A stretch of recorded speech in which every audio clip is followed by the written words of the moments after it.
Hey, welcome back to Evil's Comics. I'm Evil Mike, and I got a review for you. From Image Comics, we're going to be talking about Plush, issue number 3. It is written by Doug Wagner, art by Daniel Hillyard, colors by Rico Renzi, and letters by Ed Dukeshire. And I'm not sure what cover this is. I want to say it's Daniel Hillyard and Rico Renzi. Before we get started on this review, please like, comment, subscribe on this guy's channel. It helps me out a lot. Please comment. Alright, so before we get started, this is a very bloody comic. That is what this team is known for, with vinyl and plastic. That's why I'm a huge fan of it. Honestly, I love the craziness that's in all three of these stories. So we are with, the whole book surrounds Devin and these cannibalistic furries, right? We got these furries, that's the main three. We find some of their names, but we got Bo, we got Keebs, and we got Ida, the little kitty. So after the last issue, we kind of saw that the furries kind of took out most of the cops. Meredith ran in the bathroom, and Camilo's all tied up, in the front of the police station. Basically, at this point, Devin and the furries, they're just, walking their way out. There is a conversation about, like, hey, we left you a fire extinguisher, we're not, crazy, kind of thing. Keebs does end up taking the keys to a vehicle, which we find out in a little bit, and it's kind of hinted at one of the covers for the comic. Basically, there's a conversation between Bo and Camilo, and after the last issue, we found out that he was a vegetarian, and that meant something to Bo, and he basically says, that I hope we see each other again. Keebs kind of laughs, and then they kind of, they jet off. There is a kind of ironic scene with Devin, and he's kind of like, sorry, Camilo, hey, you need anything? And he's like, because he's all taped up, and Devin's like, oh yeah, alright, I'll see you later. And as that's going on, you can see over here, we got Keebs, and she's like, sexy dancing as he's like, hey, you need anything? Oh, sorry. One of the things I love about this team is the attention to details and Easter eggs. Always be on the lookout for them. So we catch up with Sheriff Brotman. He is like the main sheriff in this little town or whatever, and he had told the other cops to keep Devin locked up but safe, after Devin ended up, and Devin is marrying this guy's daughter. That's the whole connection between, even though his daughter is sleeping with Meredith, the cop still wants, Devin, and we kind of haven't really found out why Devin, or not that I remember, but there is a reason the sheriff wants Devin. But basically, he's at a, he's posted up at a speed stop. He's sitting there just kind of waiting, and all of a sudden the SWAT, vehicle passes by with Keebs as she takes off her underwear and throws it at the, at the sheriff. He kind of takes off in that direction. They kind of take off in that direction, which I thought was kind of a little weird. You figured the sheriff, seeing the SWAT van with a bunch of furries covered in blood, you think he would have chased after them. But no, the sheriff went back to the police station, and we get to see this beautiful first panel here with this eye staring at Camilo from one of the other officers. And basically, Sheriff Brotman runs in, asking Camilo what happened, and he kind of pieces some of it together, that Marth is kind of Meredith, or whatever his name is, the big guy right here, that he's mostly at blame, that he's the reason Camilo's all, tied up and everything, and partly, part of the reason maybe Devin's not there. After explaining it, we do see that the officer does grab a hidden shotgun that was under a table, and basically he tells Camilo that him and Meredith are going to go after the furries, and they're going to find out what's going on, kind of thing. It ends with that eyeball, and the eyeball still staring at Camilo and the sheriff. I thought it was kind of... we jump back over to our furries in the SWAT van, which I love that the the colors and aesthetics like changes at this point because they're inside like the SWAT team, and it probably has like the black lights or whatever, or the day glow red lights that they use when the SWAT team is in mission or whatever. We find out a lot. This is where we kind of find out Bo's name, because we, as far as I know, we didn't have a name on the goat character.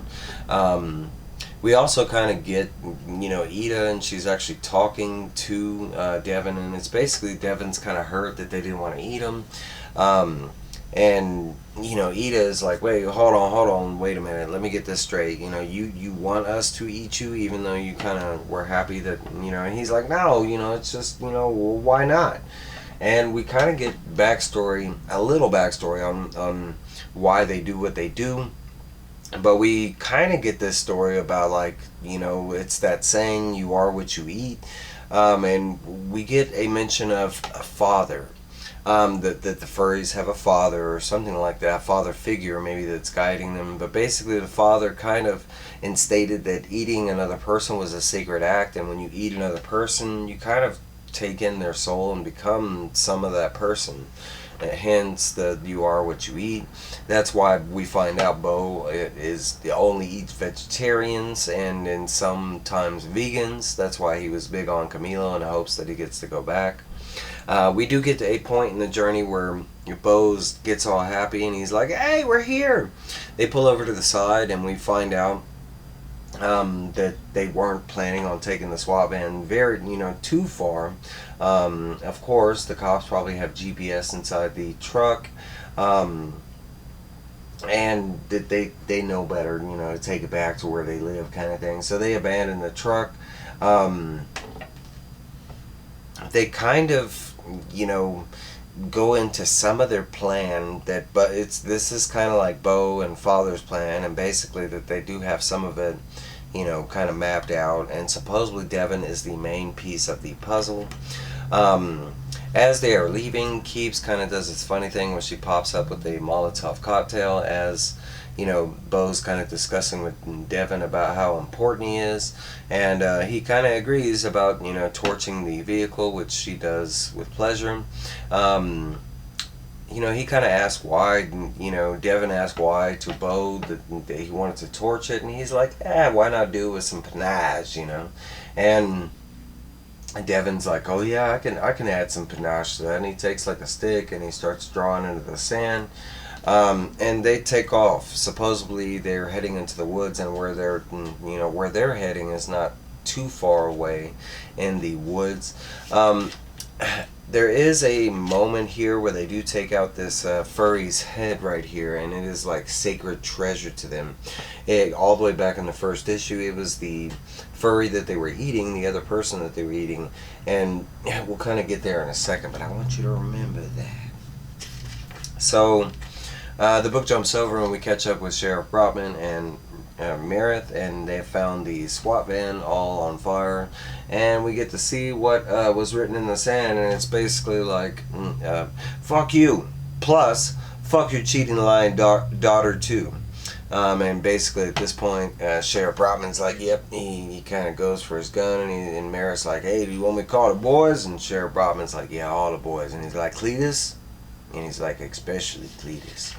And that's where we leave off here. We jump back over to the furries and Devin, and they are at their home base. It's like this huge mansion, and there's a story that comes with it, but we get there in a second.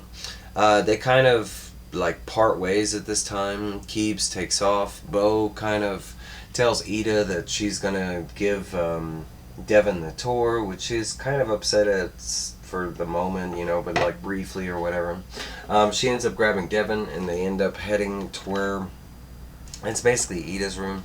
And she kind of does this whole like, hey, here's the kitchen. When we eat in, that's where we eat. Hey, here's the dining room. Here's some stairs. And he gets to the point where he's like, what's your problem with me? What did I do? What's under your skin? She states that she's going to go into the room and she's going to change without him, looking or whatever, and she's going to come back out. Of course, he obliges like a gentleman, and he's like, I wouldn't do that.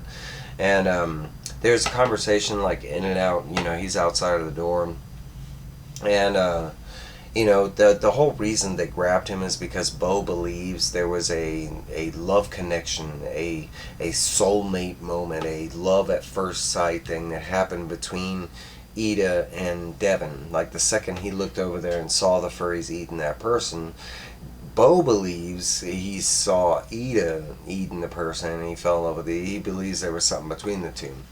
That's kind of the conversation that's here, and at one point she kind of she states as far as like, hey, that's like believing in the tooth fairy or Santa Claus. I don't believe in love at first sight kind of thing. And he kind of makes a comment like, oh, you know, like, so you admit there was something, you know, kind of thing. And she's like, what'd you say, you know? And he kind of like plays it off or whatever. Now that we see Ida is dressed in regular clothes, as seen here, Devin kind of like, he's kind of like wowed when he first sees her, especially out of the kitty bloody costume, you know. They continue on, and this is where we get a big, two big pieces of the story, I'd say. One is an Easter egg, and you might miss it if you're not really paying attention. But one is she mentions that this house belongs to the father, and he came here, he found the house because it was an abandoned house. And there are things in the house of mention like neon lights and carnival rides and stuff like that. But we'll get to that in a second. The Easter egg part is we do find out who owned the house. He was previously like a rich, wealthy guy that ended up falling in love with this lady that happened to live in like Kansas City or something like that, but she was in love with sunflowers. A sunflower cult from vinyl. And eventually the story goes that she ends up locking herself in the bunker.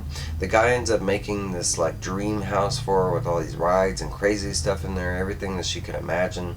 It mentions that she had a lot of kids, you know, hence the whole cult thing. But eventually something went sideways and he ended up disappearing, and he just left everything behind. Hence, that's how the owner, their father, found the house and started living there, and that's how they set up their headquarters. While they are discussing this cool little Easter egg, this connection back to vinyl, if you haven't read that, that's a huge suggestion. I got reviews and down below. Shameless plug. So we see over here in the background that somebody is grabbing their costumes and taking them, and we find out to get cleaned. We find out that is it is Keebs, but in her like human persona, and it is Raymond. We find out that Keebler is actually a dude. Devin is kind of taken back by it, and Anita kind of makes like a, well, you just assumed it was a girl in the furry outfit, and he's like, well, the way she danced and stuff like that. And Anita does clarify that when she is Keebler, she is a girl kind of thing. But she does state that Raymond's kind of like, testing out his sexuality kind of thing. But we do find out the other big piece about the house and why it is so important. But this is where they bring all their trophies, all the people that they have eaten, and you'll see there are tons of furry heads here. I guess every con they go to or something, they single out one person, they eat that person, they bring the furry head back, not the head inside, but just the mascot, the costume part of it. And then they hang it there, and that's the significance of the house or whatever. And that's where this book leaves off, with our little furry page, front and back. Looks so nice. We do get a shot of the next cover, and it looks like Keebs here is proposing to someone. Some other, and this is probably the cover I'm going to go after, but we see Ida looking all kitty-like for a little bitty ear, and I have no idea what's going on. It looks like Bo and some crazy stuff down here. But that is the third issue of Plush. Let me know down below what you are thinking. I am loving the series. I mean, not only the Easter eggs, the art, the story, everything, and I have no idea where it's going. I have a feeling that Devin's going to jump on board. That's kind of like hinted at from the first issue, that whole love at first sight thing, right? But where's it going? Where's it going? Are we gonna get to meet this girlfriend that's, this fiance that's supposedly been messing around on Devin? Is that gonna be the revenge? Is she gonna be the next meal? Is Bo gonna get Camilo? I don't know. Alright guys, that's all I got for you. That's my review. Let me know what you're thinking down below. I really want to hear your thoughts on this one, especially if you're not a huge fan of horror and grotesque and blood and all that kind of stuff. Let me know. Alright guys, I will see y'all later. Be on the lookout for more reviews.